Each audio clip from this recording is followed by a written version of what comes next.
All right, people, look, we're going to have this talk right now. And I just want to say this now.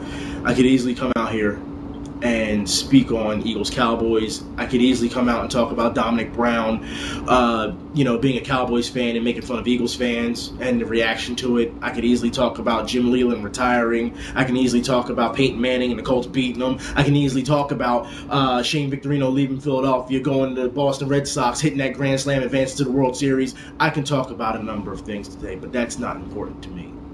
Not at all. I want to talk about something that's very important. Actually, it's not even a matter of if you care to hear what I have to say or not. This one's for me today. Because for the previous couple of weeks, I've been going through a number of frustration. And to see the things that I see really bothers me here in Philadelphia. And a lot of people say, you can't change everything. And I get a lot of mail from you guys girls talking about something I shouldn't care so much. Understand that this is more than just a YouTube video. This is more than just, it's sports. This is more than that. No. The important thing I want to talk about today, while the rest of you are, yelling at each other and fighting over Vic and Foles and, what happened, this is what's on my mind today.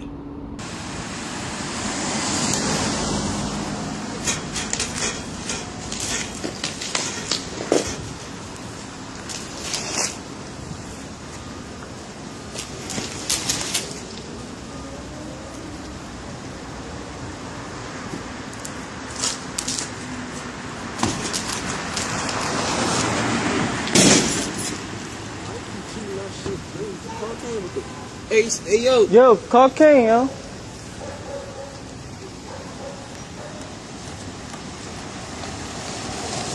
This is what the cops do around here. Bitch ass niggas. Niggas bitches. They harass us.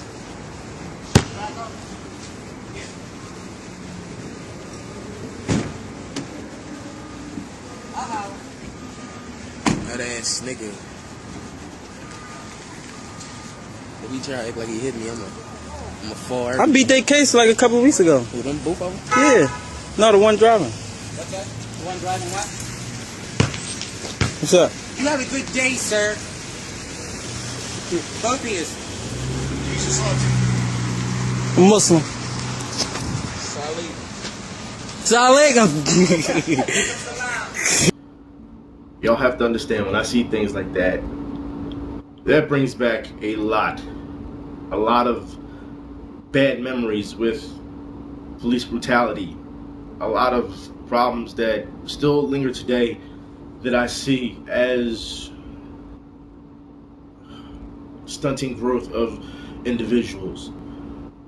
You have to understand that for all that I've tried to do here and try to renovate basketball courts, and knowing now that they're shutting down a lot of basketball courts, and then the violence that comes with the basketball courts. And remember, we talked about it before. It was an ongoing joke about people were saying, "Oh, there's so much violence in basketball courts. We should shut them down." And we made an ongoing joke about it on Twitter, video, because we all know that's a stupid idea. But now we're seeing that there's a lot of basketball courts that are being taken down. And, a lot of parts of the record saying that there's not enough money to go around. And then we're finding out that there's a lot of privatized money that's going into prisons here. So you're shutting down education. You're raising education to an all-time high level. People can't afford it. They'll be in debt for the rest of their life. You're taking away recreational places and art programs around here so that individuals have nothing else to do. They fall into crime just to be put in those privatized prisons that Philadelphia just had a lot of money for. And then it bothers me to see that when a lot of places are being shut down, recreational places, that people in bad neighborhoods that don't have anything to do, they're putting up portable basketball courts only to be pushed back down. Now, this really bothers me because, like I said before, I try to do a cops versus community type program, event where, the cops come out and play basketball with the communities, and it works on so many different levels. It opens up opportunities. You get to know, you get to know people. And I say this because people who live in areas, your trash men, your bums. You know what I mean? When you go to work, you see the same people on the train or the bus, you know who they are. People shouldn't have to walk down their neighborhood and be profiled. You'll know your cops. You'll know those faces, and they'll know you. You won't have to worry about these type of things. This is the ultimate goal of that event. But ever since that man punched that woman at the Puerto Rican Day Parade, everything's pretty much been called off, and this does not help either. Now, this is what I don't understand. Because as much as I've watched that video, I have yelled, I have thrown things, I have cried. I cannot tell you, all right, how many times I've watched that video and become so angry. Not too long ago, last week, was it, when I was out shooting baskets on my own, 7 o'clock at night, I was shooting baskets. I was waiting for the lights to come on in the park, you know what I mean, for the court, but they never came on. And I told you people on Twitter, when it happened, they were escorting me out the park. I was shooting baskets, minding my business, getting off my frustrations by shooting jump shots, you know what I mean, free throws and everything, just going through the motions, to get it out of me. And before 5 bike cops came by, and bike cop said he indirectly was talking to me. He was talking to the other cop, but he was talking about me. And he was like, "How the hell can you shoot in the dark like that? Was that guy crazy?" So you're not even going to talk directly to me, but you're going to talk about me. And I responded. I said, some people have it, some people don't. And I smiled at him. And that was enough for me to get escorted out of the park at 7 p.m. We're not talking 10, 11 o'clock. No, 7 p.m. Minding my business, shooting jump shots, staying out of trouble, and here comes trouble following me. Now, of course, some of you are going to say I should have just ignored it, but first off, why is he asking such a question? Anybody who's played basketball at night knows that your eyes are going to adjust anyway, so it's not that big of a deal. It also should show you that I'm trying to deal with my problems in the best way I know possible. I told you before in a video how much basketball means to me, and that hasn't changed, and how I can only trust the ball because it doesn't lie to you, won't stab you in the back. It'll tell you when you did something wrong, but you can't blame it for your mistakes. There's so much more to basketball, but people only see it as a sport, as an entertainment. That ball has saved people's lives. It has taken people to places they never thought they would be. But here's my problem with this. Why is this still an issue here in Philadelphia? I don't understand why it's okay for the police to act this way. All you're doing is causing more friction between the communities and the police. Or is that what you want? Why are cops like that allowed to stay around? And apparently this is not the first time this guy's done it. For anyone who saw that video I put on the fan page, a lot of you had said, the guy was being investigated. He threw up a kid was against a car and was frisking him, all because he said hello. That was it. The other guy who was filming wasn't even from Philadelphia.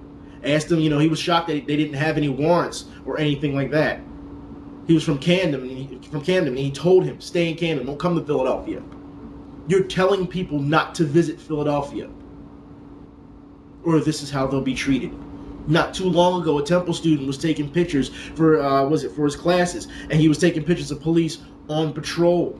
Those police officers approached that student, punched him in his face, and broke his camera, and told him, don't take pictures of us. This was a report. And the people who wrote the article were saying how he learned his lesson when they talked to him. He learned his lesson. Is that the lessons that we're dealing out now? Look, I just don't understand, for everything that is happening here, that the only thing that we can still talk about around here is Eagles, Sixers, Flyers, Phillies, Union, other sports, other countries, other states, whatever. There's more at play here. And when I put that video not too long ago, last week, on the fan page, and people were saying, Event, this is not just a Philadelphia problem. This is more of a world problem, and it's not being dealt with. This happens everywhere. But that doesn't make it okay. That doesn't make it acceptable. What I don't understand is how we can have runs and 5Ks and all these things. Just not too long ago, there was one for, where they color purple for to stand against bullying. What do we wear for this? for police abuse, for police bullying? What do we wear for that? Where's the campaign for that? Where's the 5K run for that? Where's the celebrity endorsements for that? Where's Michael Jordan at for that? Where's LeBron James for that? You know, let's peel it back a little bit. You know, maybe that's going too far. Locally, where's the Sixers organization for this? Where are the radio stations for this? Because the last I checked, they keep coming up with topics that are like, let's see how far you can get to, say, Manium, whether you take, the bus or hitchhike. That's their topical sports issue for the day. And they're paid for that. Yeah. ESPN is getting ready to have 2 Chainz on a show. What the hell does 2 Chainz know about about sports? Baseball, but it doesn't matter what sport. What does he know about sports? Once again, this is a dog and pony show. And they're trying to give you an entertainment medium. And I'm talking to the demographic that they are catering to, or trying to cater to. Because you know and I know, they cater to white-collar workers while trying to have a blue-collar vibe. That's what it is. But it doesn't work. Well, I should say it does work to an extent. I should say that because they're still in business. But people like me see through that. And this is what bothers me. Because there's days, almost every day, I feel like I'm by myself on this. No matter what fans say, even within my own camp, because everyone feels as though, you know, they have their own dreams they want to, you know, strive for, you know, they want to reach for the stars, and everyone's out to do them, you know, within support.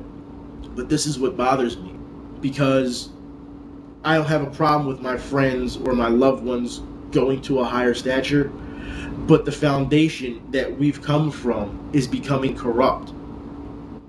It's falling apart. And we need to peel it back a little bit to make sure that foundation stays intact. That's my problem. So every time I talk to them or I'm with somebody, I still feel like I'm alone. Because I feel like I'm on a different, I don't know if it's a different mindset, different wavelength. I don't know. This is how I feel. It's so frustrating. And even people here, you know, Philly sports dudes, like, why y'all arguing?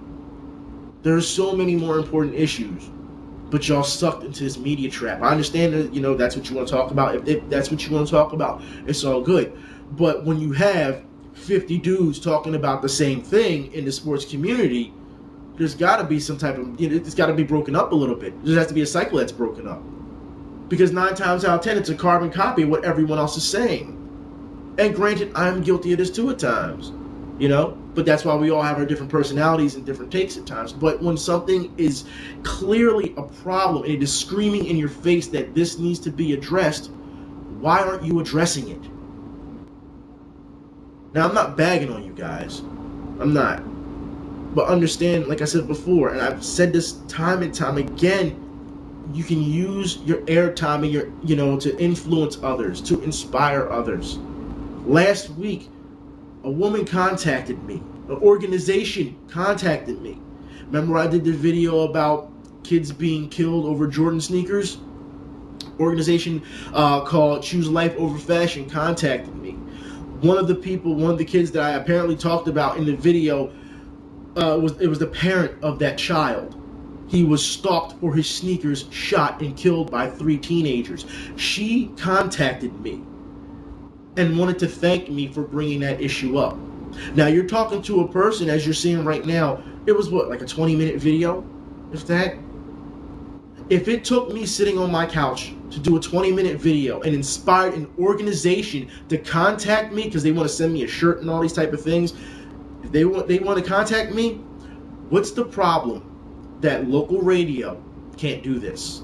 With all their backing, with all their influence. Why can't local media, as in TV, as in print, as in ESPN as well, why can't they address these issues? Why does this not make it onto TV to talk about? But we can put 2 Chainz on TV and talk sports. And now I'm not going to hate on 2 Chainz, let him do his thing, but like I said, what the hell does he know about sports? Come on, man. This is talking about, like I said before, trying to take from the demographic, and when the demographic that you're taking from is in need, you are never there. It's Y'all just, I just feel like nobody gets it, man, but me. That's how I feel. Like, seriously, what do we wear? As spiteful and as sickening as that was, why is that allowed? And you know what? He's going to keep his job. He's going to keep his job. I guarantee you he will. When I was doing the documentary, and you can ask the Bull Angel, all right? He's on Twitter. You can ask him. When he went to meet at the police station so we could interview people, they said no one wanted to talk.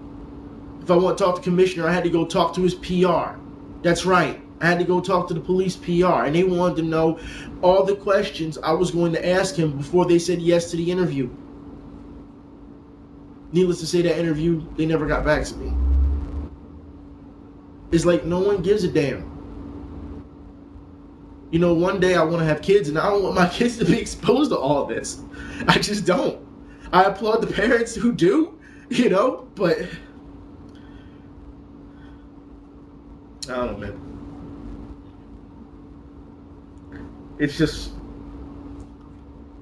I just feel it's unfair. I do. And then people always ask me what's wrong. Y'all just don't know, man. Y'all just don't know.